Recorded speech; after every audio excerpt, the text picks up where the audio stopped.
Recording in progress. In progress. In progress. All right, Dave, lay the framework. Oh, it's up to me? Yes. Wow. Wow, Melissa just Okay. pops that introduction just like that. She's like, all right, thank you everybody for coming. Dave, take over. Uh-huh. All right, well, welcome everybody to the Submission Coalition podcast. I know it's been a little while, but we've been really busy. Stupid busy. We joke, but it's not really a joke. I don't know if you're going to find anybody that is busier than us in the martial arts community. Wow, we do a lot. But within our own private group, we opened up a discussion that we've been talking about of what is a martial artist? We train in martial arts and you hear people use the term a martial artist, and depending on who you talk to, it definitely has a very different connotation to it. And we're very much ingrained in the fight game and in fight culture.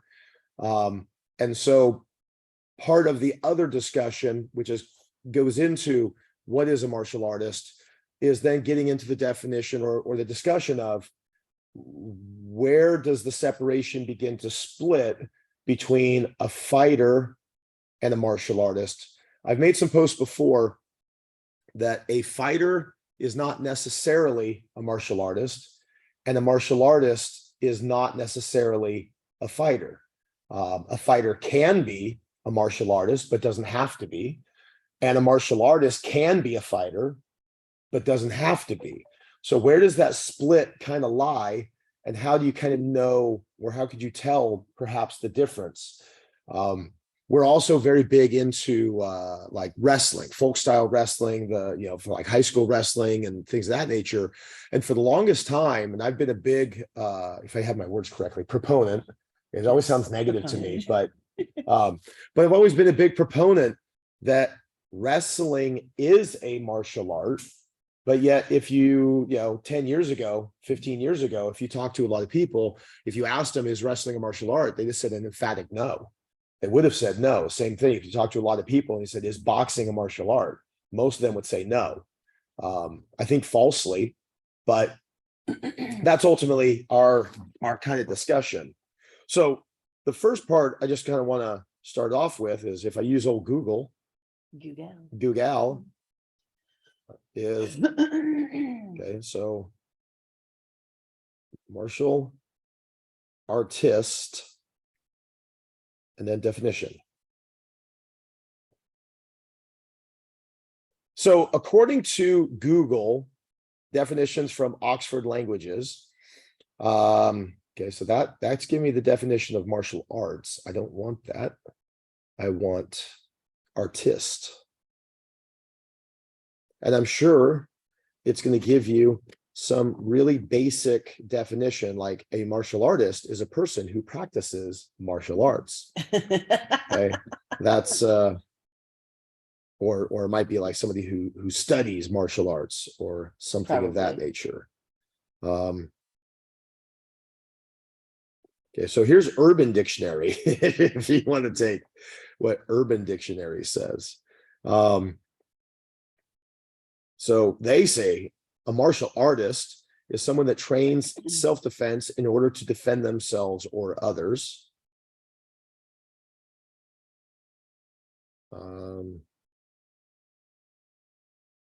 Yeah, that's not much of a. That didn't help much. No. We're getting lots of definitions of so-called martial arts. There we go. I think what. Go ahead. So martial artists, I think it's evolved over through the years.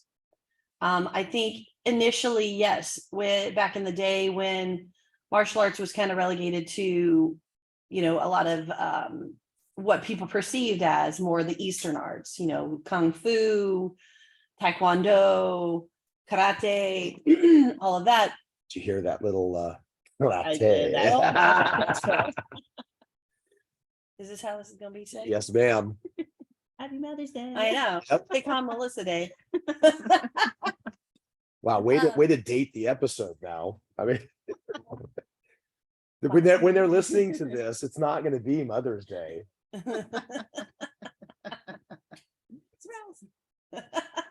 but anyways, I think that's where a lot of people's perception of what a martial artist is kind of comes from.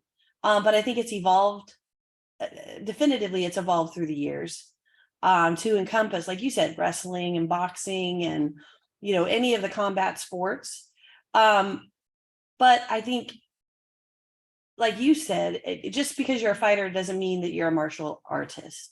Oh, I And know you have to- lots of fighters that I would never define as a martial artist. Right. But I also know a lot of martial artists I would never define as a fighter. Right.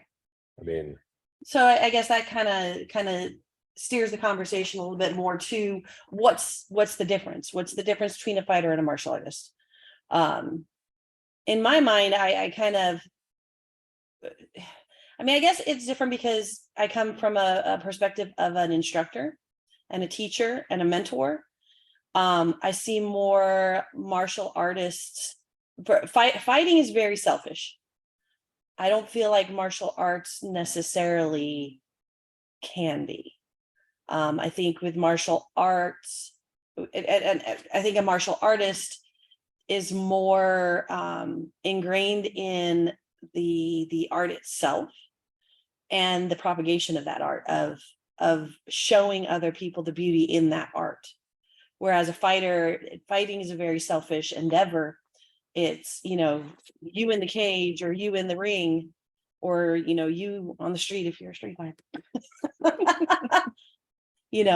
Kind of in that mano a mano. why did you air quote street fighter? I don't know. All I see is red, bro. Just let me fight. Just let me bang, bro. All I see is Just let red. me bang. When the time comes, just don't even be in my way. Well, and I think a fighter is very utilitarian as far as, they're looking at what's going to get me the win, what's going to gain me the win.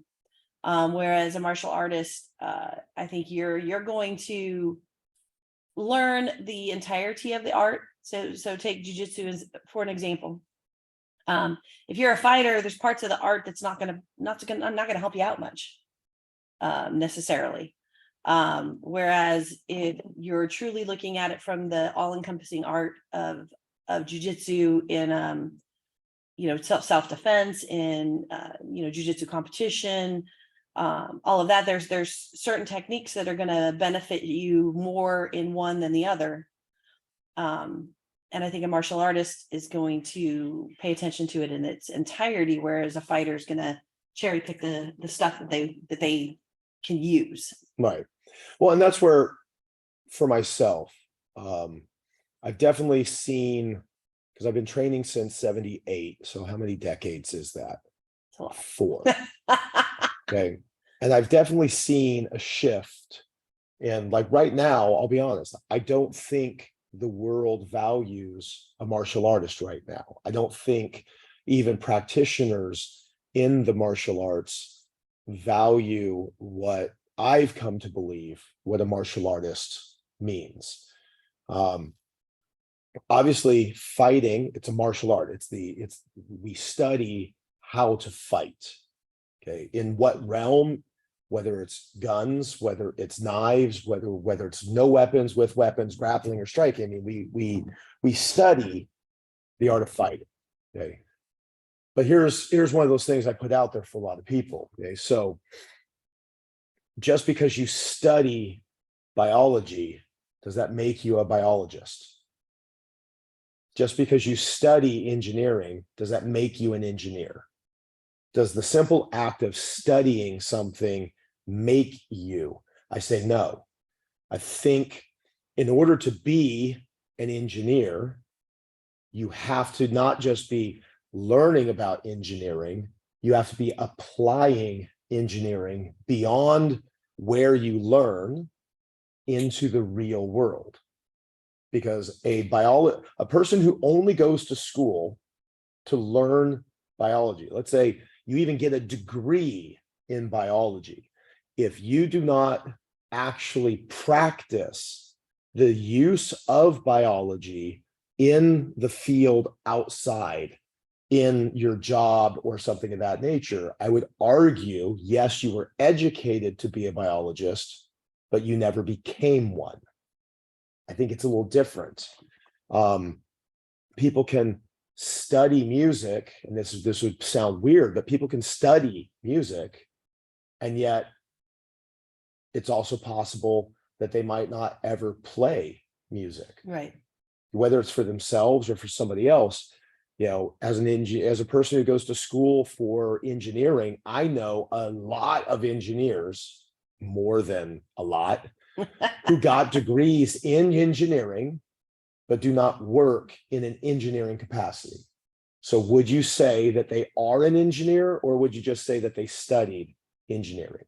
At what point in time did they cross over and actually become an engineer? So I would start to argue that just the simple act of studying martial arts does not make you a martial artist.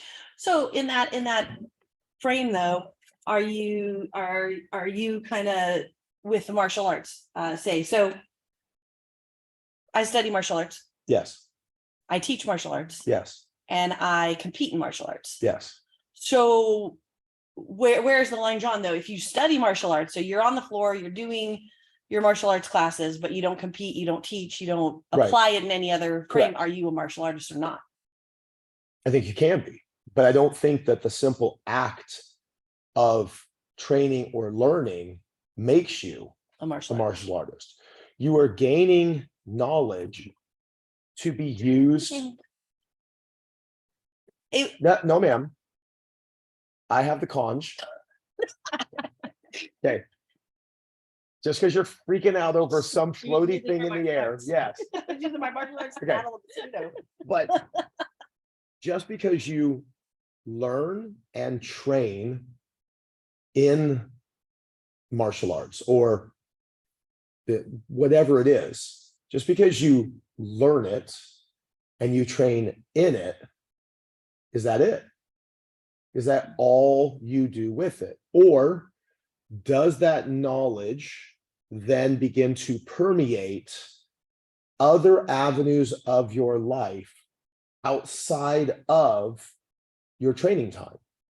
And this is where I start to believe, where you start to truly cross over that line from, a person who trains martial arts to a person who becomes a martial artist.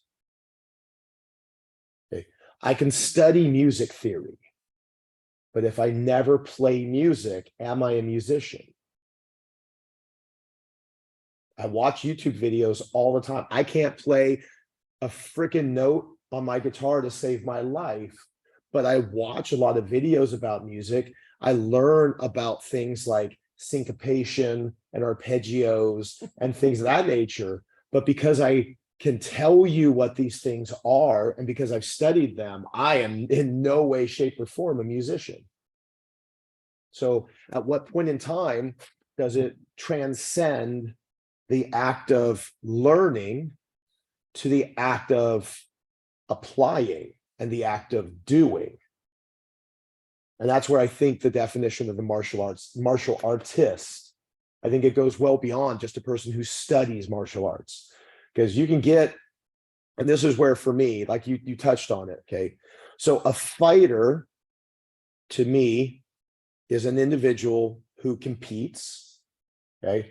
And I do honestly believe, in order to compete at a really high level, a person who truly cares about winning and losing, because to them, the goal is to win, period. That's their goal. So that becomes the direction by which they train. It's a very singular purpose. Without it sounding negative, it's a very selfish connotation, but it has to be, because their goal is to win. And if my goal is to make $1 million and I give you half of it, okay, then I have to keep working to get that other half. A fighter has a very strict deadline. I have to be at my best on this date, and they have to do everything within their power. To say it's a selfish endeavor. It's not a negative connotation, Right. but it kind of gives you an idea of that everything that they're doing has to be more about their own personal, training, their own personal growth. But even then, they're not trying to grow in everything. They're trying to grow in only the set of skills that they believe is going to get them to that victory. So even then, it's a very narrow piece of the pie. Like I've told people, if somebody came to me and said, all I want to do is fight, I don't care about anything else. I don't care about you. The amount of moves and techniques I'm going to teach them is so limited that the average person would become bored. And I would honestly say they'll probably become bored too. Because I would probably only teach them, 4 basic strikes, 2 basic kicks, and maybe 6 submissions. And then we're just going to do that every day, looking at them from all kinds of different angles and things of that nature. And I'm not going to worry about any philosophical approaches to anything else. I'm not going to worry about whether or not this applies to how they can then interact in their job while they're preparing for their fight or when they're not preparing for a fight. I'm not going to, their goal is to win on June 20th, period. That's it. And everything that they're going to move forward is going to be dedicated based off of that. And that's why I say a fighter is also studying how the art of war. I mean, they're studying the martial side of it, but it's all for very personal development. And it's all in a very narrowed focus of personal development because they have to be at their, so they're focusing more on the physicality. They're focusing more on the, for lack of a better term, the violence. And they're not really focusing on the repercussions. They're not really focusing on any other aspect of it other than forward. Yeah. That's it.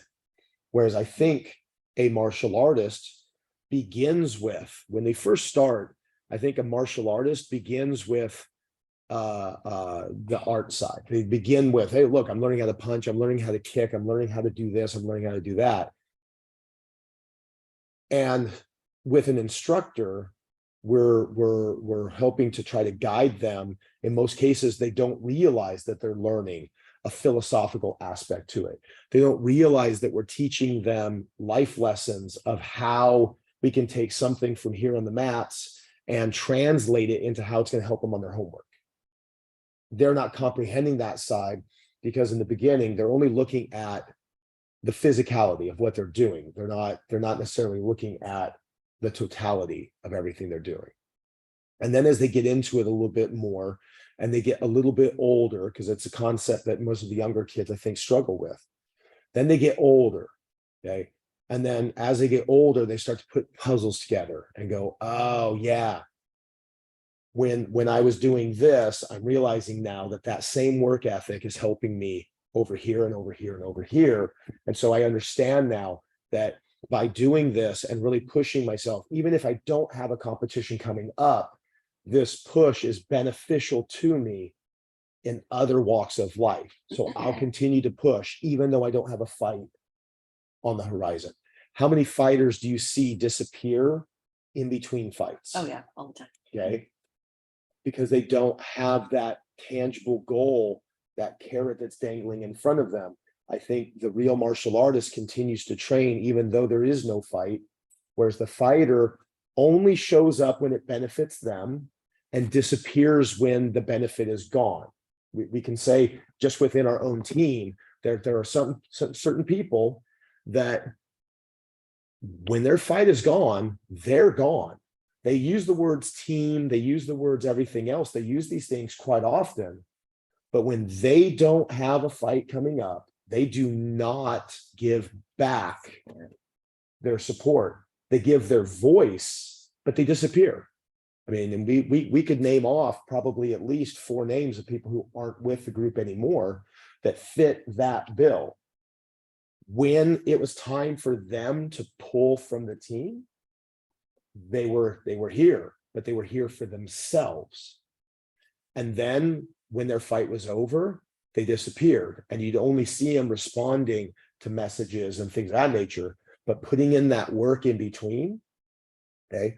So in that avenue, I would say that individual represents a fighter who only came in for their own very, I mean, again, I don't want to use that word selfish, Personal. but for their own personal gain. Yeah. And the martial artist is the one who stayed in between. And yes, they got personal benefit out of it, but the people around them got as much benefit. And I think that's another big avenue that starts to become the foundation of what actually becomes a martial artist.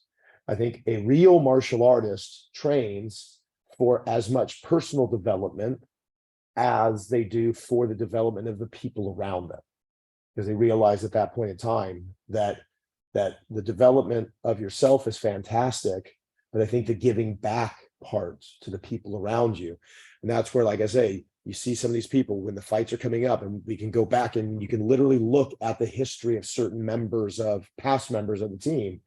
They only showed up when it benefited them.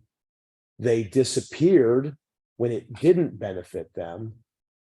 And yet, they would just make posts periodically being like, hey guys, remember me? I'm still part of the team, because they wanted to make sure that they got that when it came time to show up.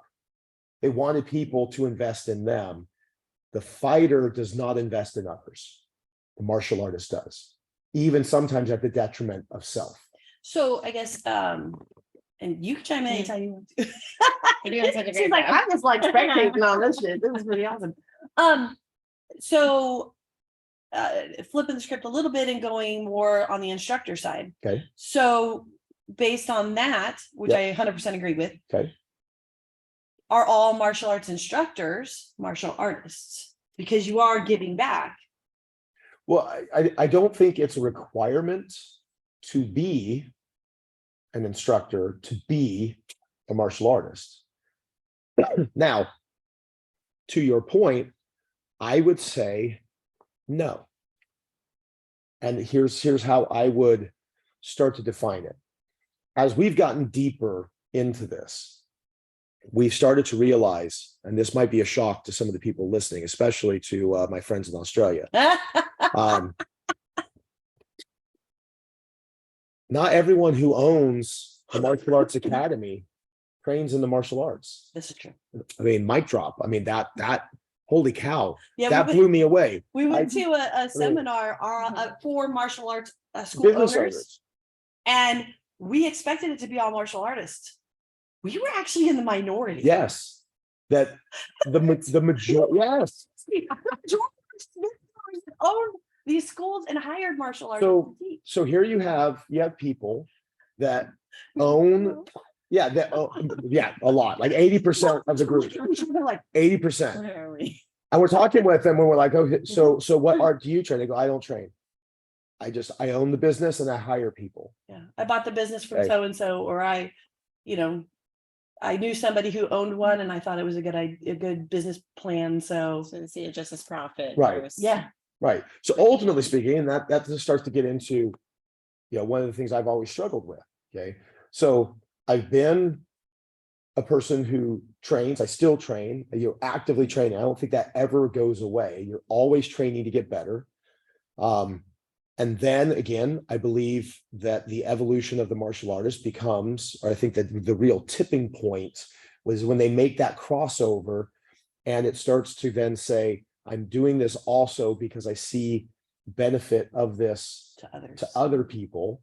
And then it goes beyond that. It's not just, I believe that the values of martial arts help benefit me and my training partners.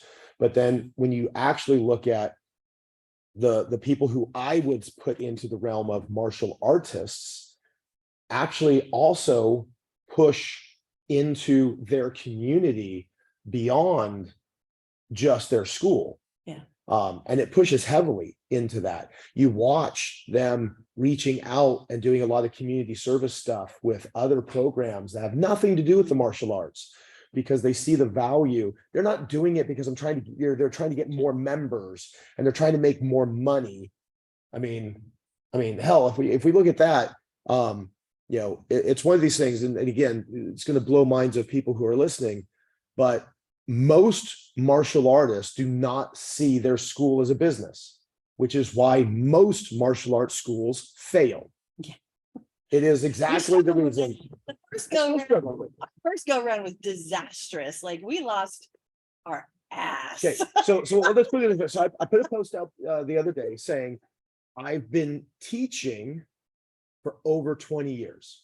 Over 20 years. I personally have only ever made a dime off of teaching for the last, for me, for the last year. 19 years of teaching, okay, I paid to teach. Yes, pretty much.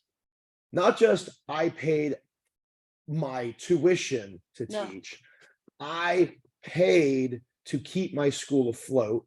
I paid to fill in the blank because I was giving, and I still give Yes. a lot of stuff away. It was blowing my mind. I just the other day I did the math. We've been open for 8 years in Florida. I'm not even counting what we did in California. 8 years in Florida. And if we look at what we have done for community service, what we've done for community programs, what we've done for when people have come to us and said, I'm having financial difficulties and things of that nature, we have done over $100,000 worth of services, and we're not a not-for-profit business. We're not a what's the 3C or whatever it is. And it's interesting because I see some of these who claim that they're like, we're this nonprofit, and they put their numbers out and they're very proud of it. I would be too. They're like, we've done over $20,000. You receive donations to give out that money. You got other people's money to give that money out as donations.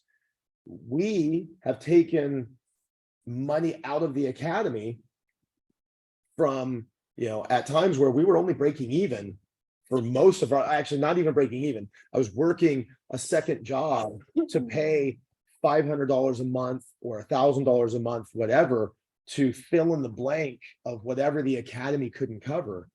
And legit, we're well over $100,000 of where we have taken, a lack of profit, if you will, that never existed, to do these services and to help people out when they lost their jobs and couldn't pay tuition that week, that month, that whatever, to say, look, and a lot of people who are listening to this, you've probably heard us say this at times, I would rather have you on the floor training than worry about the money. Now, unfortunately, we have been taken advantage of quite often in that endeavor, more often than not.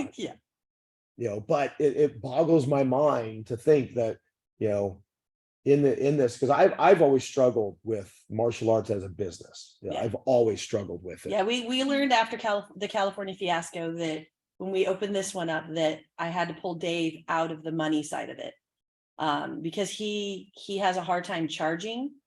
Well, because I don't, although I'm understanding it now, I'm getting it now. I have to pay rent. Yes. I mean, I have 10 employees now.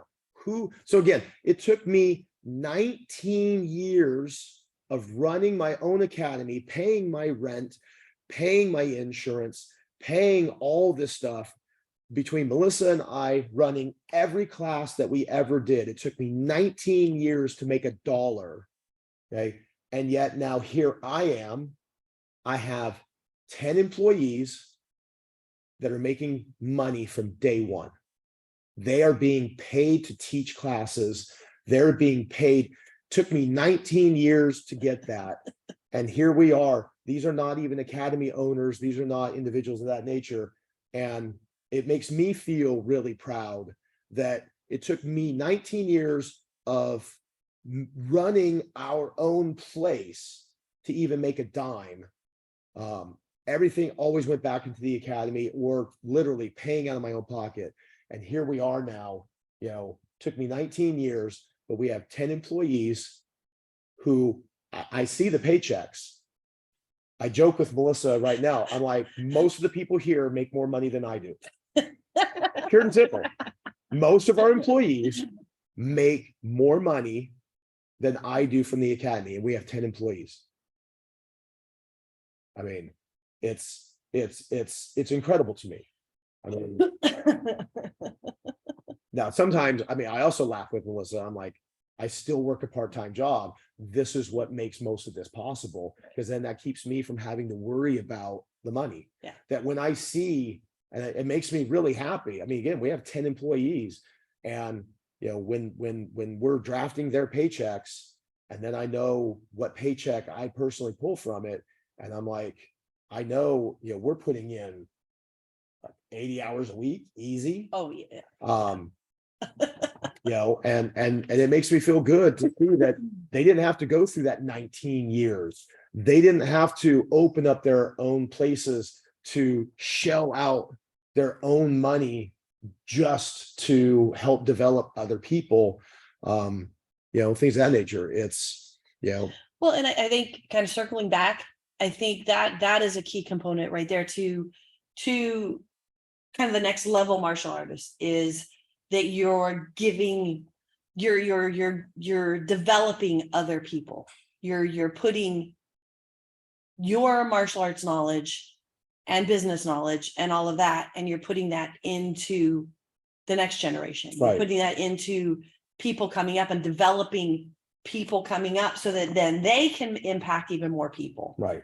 So as a whole, your reach of impacting people's lives, because we all know that martial arts changes people's lives. We've seen it Yes. a million times, and I don't even think that's an exaggeration. For any person that ever wants to give me a negative connotation, for every one that you show, I'll show you 100 or more. Oh yeah, that I mean, martial arts has given a positive, that has done something positive to somebody's life. yes.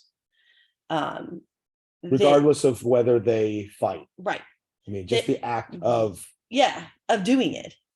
But I think that as you develop other people into martial artists, that then in turn start to develop other people, your reach of that positive growth for people, I think it just compounds. It's a compounding Right. thing. but here's my thing though. So being a martial artist, it is not just when you're training. No. Okay. It's not just, I mean, imagine, so if you play football, okay, and you learn things in football, and then while you're playing football, you're using these things. Then when you leave the field, okay, are they the same person? 100%. Are they? I think so. Are they? I think so. I've seen a lot of people that while they're playing the sport, they are one person, and outside, they're not. When the season's over, they're not. I think one of the things that really sets with a martial artist is, because you hear about, I mean, how often do you hear with basketball or football or some of these other sports, the thing about we're trying to instill honor, integrity, loyalty, things of that nature, attributes that you hear this about martial artists all the time. time. Most people have them on their wall. Right. Mhm. Okay. But these are things that they don't just exist while you're training. These are things that as martial artists, we say that when you train for 1 hour or 2 hours a day, and then there's 22 other hours in the day, that these are supposed to still exist outside. True. You don't hear that in football. You don't hear that in most of the others. You don't hear that. And that's where I think things are kind of like shifting right now, because you're hearing people all the time. Well, I'm a consumer. Yeah, I train at your gym, but I'm just a customer. I don't owe anybody anything. Okay. And so to an extent, I wholeheartedly agree with you. You don't. But I don't owe you anything else. Because if you think that you're coming in here to learn how to do an armbar, okay, I've given you that. I've taught you that. And so if that's as deep as you want the relationship to go, then you're only coming in to be a fighter. You're not coming in to be a martial artist. And I owe you nothing else beyond giving you that knowledge of how to do an armbar. But if you're coming in to be a martial artist, then you have to step to the table deeper. And then I step to the table deeper. I'm still going to try to every person that comes into the building. I still believe firmly in living the life of a martial artist. Okay. I wholeheartedly believe in that. But you hear this consumerism stuff right now. I owe nobody loyalty. I don't need to wear your patch. I don't need to fly your car. You're right, you don't. But if you go down that route, I have fulfilled my obligation to you when I showed you how to do that armbar. Yeah. When I showed you how to throw that punch, when I showed you how to do that, I owe you nothing else beyond that. I think people forget that this business, it is a business, but it's a business of relationships. Correct. And relationships are not quite 50-50, but relationships are two-way. Well, they wax and wane all It's the time. two-way. Okay. People say, oh, relationships are 50-50. Not all the time, all they're the time. not. Not all the time, they're not. When you and I, we've been married for 29 years. Yes. Okay. It's not 50-50. No. Never has been, never will be. There are some things where you are 80% and I come to the table with 20. And there are some things that I am 80% and you come to the table with 20. It's never 50-50. Yeah. It's if you average it out, the goal is for both people to come to the table and to have that mutual, but in any given item, it's never 50-50. There are times I lean on you heavily because that's where your strength lies. And there are times you lean on me heavily. It's never going to go, well, I've taken care of my 50%. I mean, like, It's all you, buddy. it's all you. I mean, But I think, like I said, with martial arts, I think the student-teacher relationship, both parties do have to come to the table. Well, It they doesn't have have to be 50-50, but both parties have to come to the table for true development to happen. but as I've thrown out there, though, I mean, and this is the difference. People are like, well, at Applebee's, I could do what I want. Yeah. When you go to Applebee's, you're not going back into the kitchen and the cook is not showing you how they cook the meal. The cook is not teaching you any of this stuff. The cook in the middle of it is not taking phone calls from you at 10 o'clock at night, asking you to watch a video of their kid doing an arm bar and giving them critiques. That's a true story. That's a true story. That cook does not give two shits about you, and you don't give two shits about that cook, It's not the same. even if you've been to that restaurant 100 times. Like last night was a perfect example, right? Every time those fighters step in the cage, our fighters step in the cage. I tease all the time. I said, I'm gonna have a fucking heart attack. This is how I die at one of these, because you care about these people. You've developed them. And I mean, I hate to even use the analogy, but it's almost like a parent-child kind of almost, not quite, but almost like that kind of dynamic of child, mentor, things that, and then eventually, and this becomes the part, eventually, I mean, martial arts is a long-term relationship. Yes. Okay. And this is what I've thrown out there all the time. This is, to be honest with you, this is one of the major reasons why our academy has no contracts. Okay.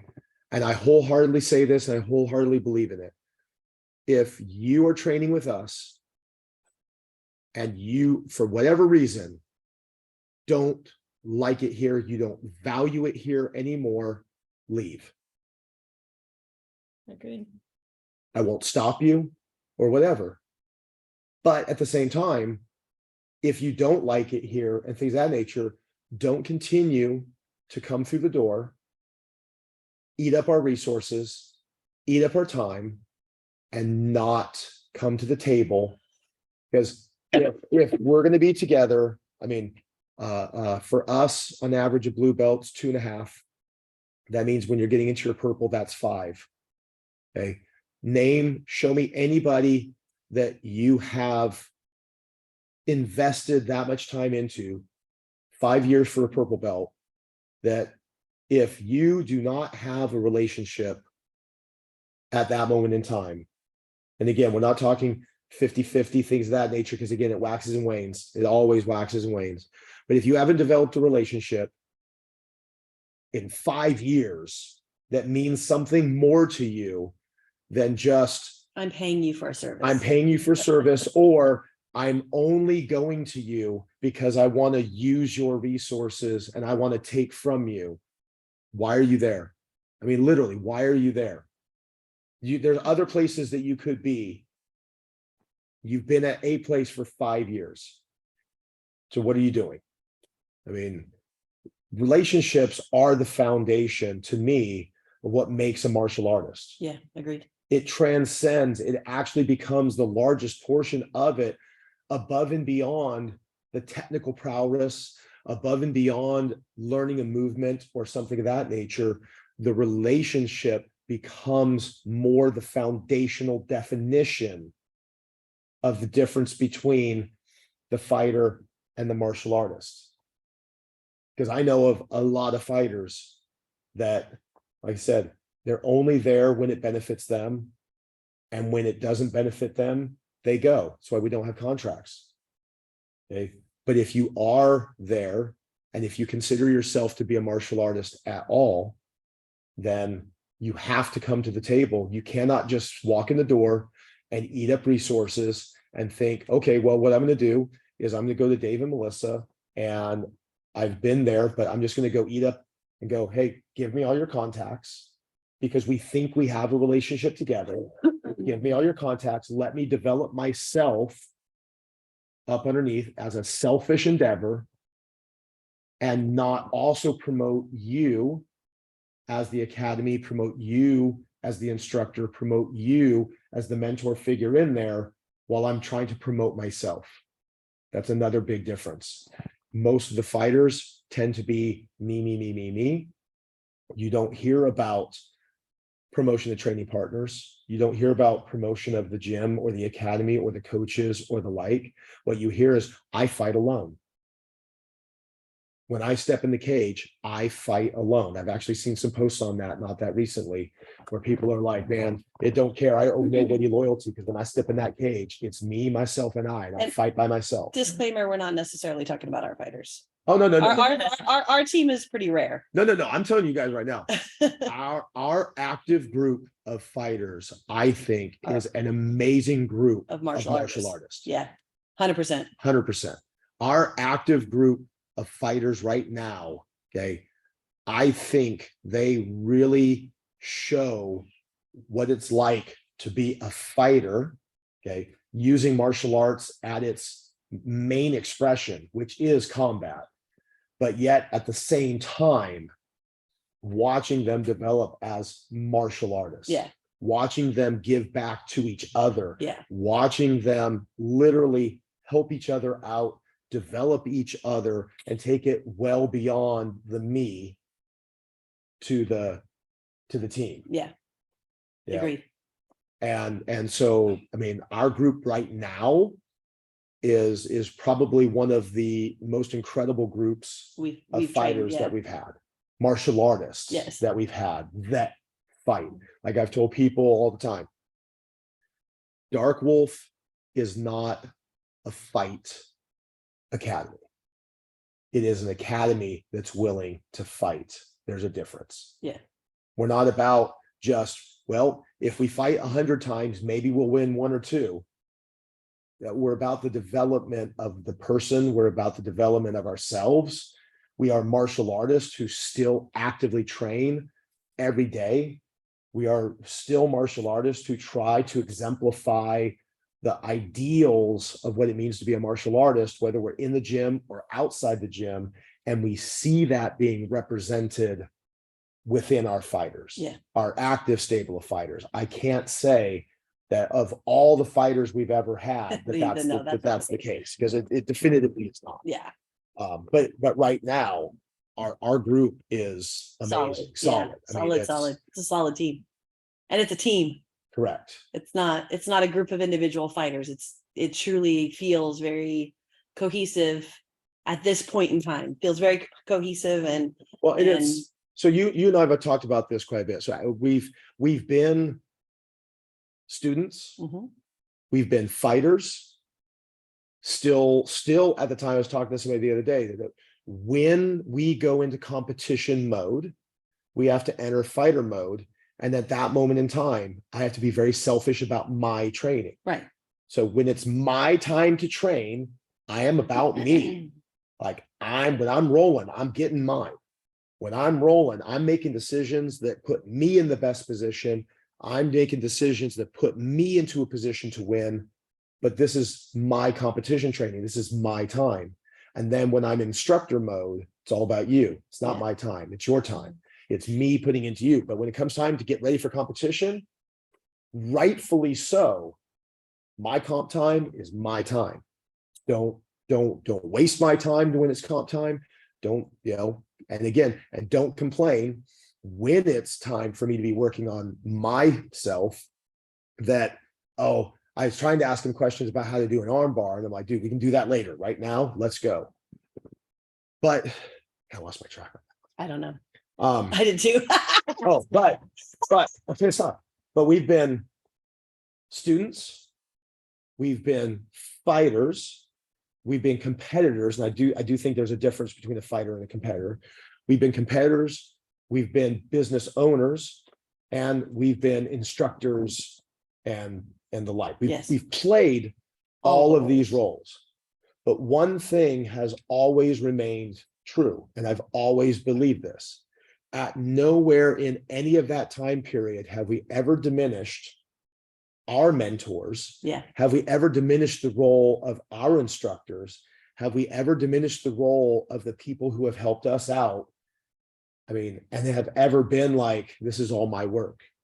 Yes, we built this house, but man, I've got tons of stuff out there about Sensei Eric and his growth in me, as a martial artist. Stuff about Caesar, stuff about Mr. Mayhall, stuff about the different people who have impacted our growth. We have never attempted to diminish the role that they played in building this house, because this foundation that we sit on is them.